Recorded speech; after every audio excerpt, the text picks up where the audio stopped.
Sharma Rinpoche's A Golden Swan in Turbulent Times. And we invoke the blessings of lamas, etc., Dharma protectors. The chakra wheel, logo of a certain place. Also, it's on the Indian flag. You know, the middle is a chakra for Dharma. As one pundit said in his Instagram live, the Dharma must always be protected. So the summary of this chapter recounts the 10th Karmapa's pilgrimage around 1629 to Mount Kailash, which Tibetans also call Tise. I didn't know this. Tise. Tise. Before setting out, the 10th Karmapa and the 6th Sharmapa traveled together for a short while after leaving the Zang capital of Shikatse. During this time, the 6th Sharmapa transmitted the entire Karmakagyu lineage to him. So usually when they're older, they're the teacher, but then sometimes it's not always the case. It's very flexible in that way. Sometimes it's the uncle-nephew transmission pattern is also pretty common. The 10th Karmapa and the 6th Sharmapa arrived at Gyalgi-Shiri Monastery near the Nepal border. The two masters conducted special prayers at the site of a holy rock called Chutsangjag, or Water Nest Rock. In this previous chapter, it also recalls the 10th Karmapa putting out a fire, and recently in Tunisia, there was also a big forest fire, and I think recently it's been put out. But yeah, North Africa is very interesting like that. You rarely hear much about it, and I had to hear about it from my friend. Shout out Amar, who lives in Tunisia. He told me about it through his Instagram story, not like personally. One day, Karmapa had a vision of the Mahasiddhas of India in the sky, while others around him only saw rainbows. I also saw a rainbow today after I went to the mall. At Dingri Langkor in southern Tibet, Karmapa suddenly had a realization of Dharmakaya, which means the unobstructed purity of self and of phenomena, in a multicolored robe, and played the damaru, which is a two-sided hand drum. You can see lamas playing with hand drums during rituals. Oh, excuse me. Brrr. As the land was flat in that region, Karmapa decided to walk the rest of his pilgrimage. At Lapchi Chubar, Karmapa saw Tsering Chetna, the five sister deities of Mount Everest, in the sky. They were the disciples of Milarepa. Karmapa also saw Milarepa in the sky, dressed in a yellow monk's robe with a big smile on his face.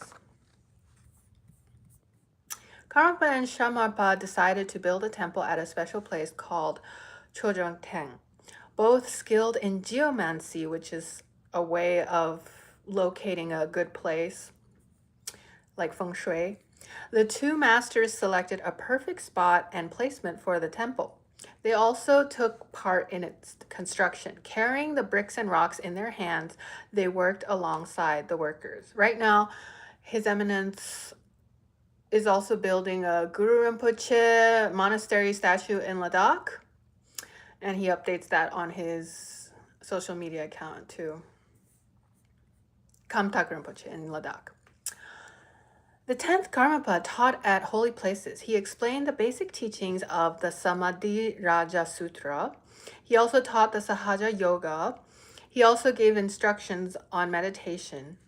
During the same period, the 6th Shamapa explained at length, in great detail, why there is not a single difference between the Mahamudra and the teachings of Samadhi Raja. One day, a forest fire erupted on the mountain of Bonpori. Karmapa prayed to the triple gems, and he uttered aloud the words, "must rain," and it immediately rained. The fire was extinguished. On the recommendation of the 6th Shamapa, during this period, Karmapa began to paint a set of Thangkas depicting the lineage holders of the Mahamudra. He also painted the 16 arhats, which means achieved beings, and mostly they're men. 10th Karmapa. The 10th Karmapa writes of the time when he and the 6th Shamapa went to Dang Madring in southwestern Tibet, where the sixth Karmapa taught and asked him to paint the 16 arhats.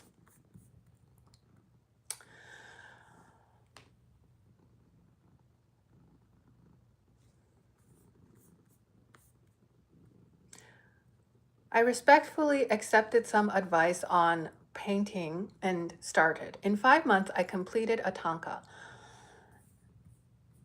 And he explains about a technique for creating Thangkas. The artist first sketches the outline of the image on a piece of cloth. Pieces of brocade are cut to form the desired shapes and colors and sewn onto the image in a patchwork fashion. Prior to the 10th Karmapa, similar Thangkas called by other names were created with silk or other materials. His innovation was this new technique. This was more challenging because the colors of the brocade had to match the colors desired in the design. The first kind of this Thangka depicted 16 arhats, which became a popular theme in Chinese art. Chinese historical works reveal that Emperor Taizong of Tang Dynasty once invited 16 arhats to China. They were said to have miraculously arrived and did a summer retreat at the palace. Karmapa made a special Thangka of these arhats in this tradition. So years, centuries later. One day, the 10th Karmapa asked the permission from his guru Karmapa to travel towards Mount Kailash. Karmapa taught him what to do for the special pilgrimage. He gave him all the background information about the snow-capped mountain, why it was holy, and other details.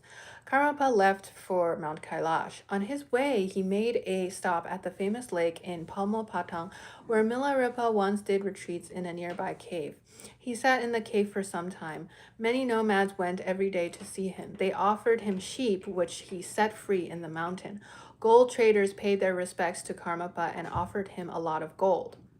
Karmapa then proceeded to Lake Mapam, today known as Manasarovar. So there are a lot of bhajans also for Manasarovar in the Hindi language and Pahari language, etc. On the south side of the holy lake, he bathed. The sky was a very clear blue, and as he bathed, a rainbow clearly appeared. Through the beautiful rainbow, he could see Mount Kailash. He also saw many deities assembled there, while numerous heavenly beings made supplications and offerings to them. Karmapa's parents were with him at the time, so he taught them how to supplicate the holy deities. West of Lake Mapam was Miracle Cave, so named because Milarepa performed many miracles there.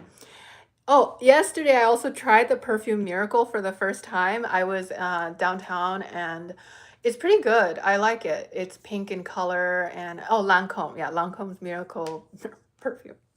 Inside it was a beautiful Thangka depicting the Buddha and the 16 arhats. There, Karmapa recited the Vinaya Sutra to his monk disciples and performed the purification practice of sojong. It's also the way we take vows every month. It's called the sojong vows to make sure you're not, misusing tantra, etc., to harm others or living beings. Below, 10th Karmapa recounts his trip.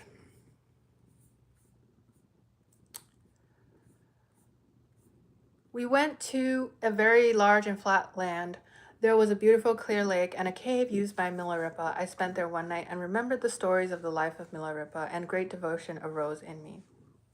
I even met some gold diggers who offered me gold pieces. One day I went through a sandy land. A man riding a black and white horse suddenly approached our group. He asked, "Where are you going?" "We are going to Mount Kailash," I told him.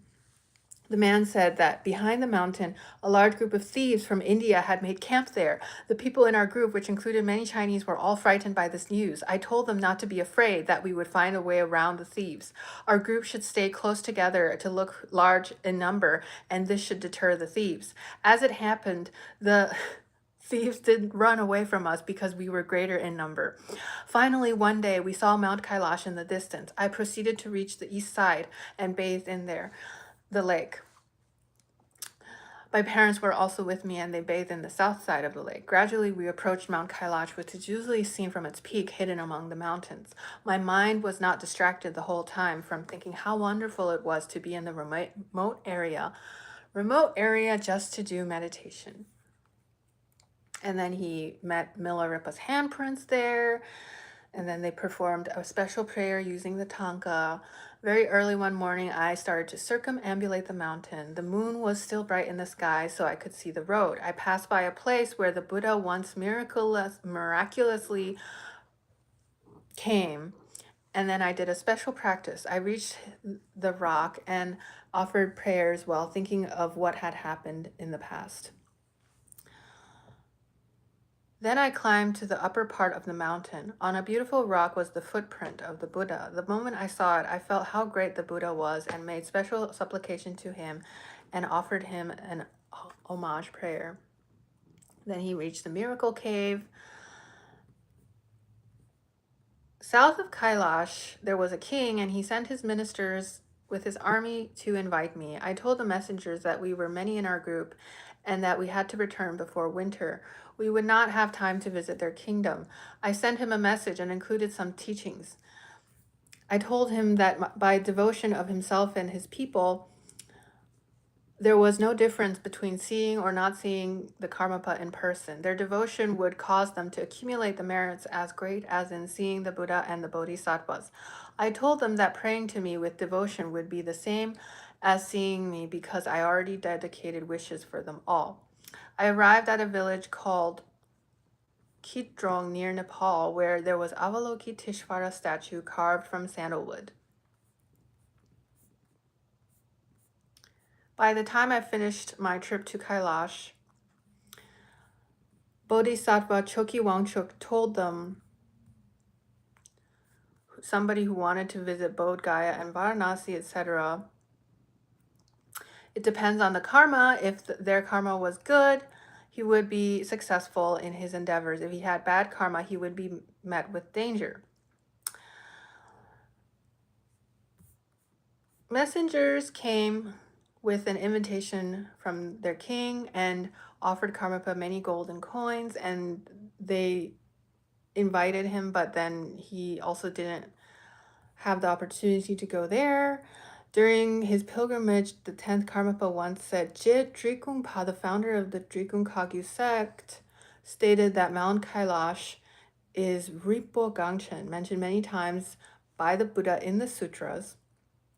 However, Guru Shamapa said Ripo Gangchen and Mount Kailash are different. Yet you can say they are the same. Why? The Hindu doctrine of Bahadikshara states that the Mount Kailash has 4 peaks. Ripo Gangchen is the northern peak, so there are other peaks that are different. Karmapa then traveled to a village where there was a very special statue of the Buddha Shakyamuni. Karmapa was a pilgrim who traveled like a beggar with simple means. When he arrived, the villagers discovered that he was the Karmapa and went to see him. When they asked why he had come in such a humble way, you are even higher than the kings, and they respect you and give you offerings. Why do you travel like this? While he was at the village, Karmapa painted an image of the Buddha Shakyamuni. He also painted a Thangka of Milarepa.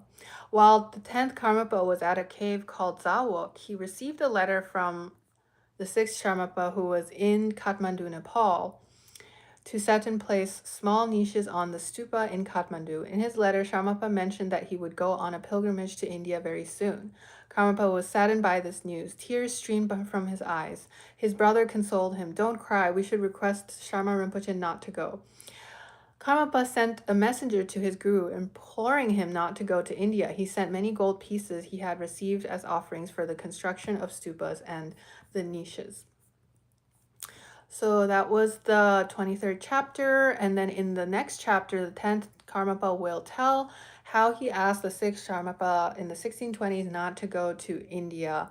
And he explains why. So till next time, thank you guys for watching.